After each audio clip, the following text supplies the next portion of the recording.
It's very much portrays the angst. It's a lot of it you standing there shouting your lyrics at the screen, which I think is quite resonant as well. I suppose a degree of irony that it gets shared on social media, but then perhaps that's the point, right? Yeah, that is the that is the whole point, and you do have to laugh at it because the irony is there. But everyone is on their phones. It doesn't matter if you're at the bottom of society or on the top. All celebrities are also on their phones scrolling, and it's something that we need to address. Now, even though I'm young, we need to go back to that old school mentality and get the human connection back. Even the internet, I know David Bowie's talked about it in the past of when the internet was taking off in the early 2000s.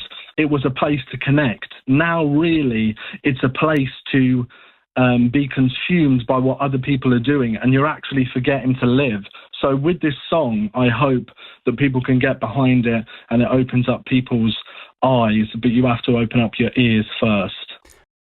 I don't disagree with you. There is a flip side to this, though, in that technically, for working class or otherwise musicians or creative, the social media does open up that alleyway potentially that you may not have had, because there is a degree of utopia, Jack, to social media. You can put something up there and there's no barrier, there's no troll on a bridge, there's no potential gateway. So what do you think about that? That is true, but it only goes so far because, for example, the main big artists in the music industry, and you will see their posts on social media, they are pumping thousands, hundreds of thousands behind the marketing.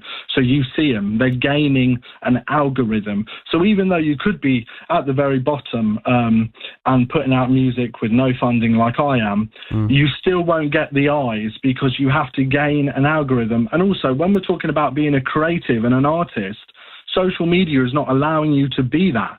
You have to play the game. So you have to be the clown. You have to do viral trends to just get inside the algorithm. So when we're talking about pure creativity and natural art, you're just creating a copy of a copy. So you could also talk about that aspects of it. I agree with you. I suppose and I do actually, for what it's worth. I don't particularly like the lampooning and posturing and the pressure on any kind of artist to be an advertiser in terms of, kind of having to lampoon themselves all the way through. But once again, people would say back in the 80s, the metal hair bands were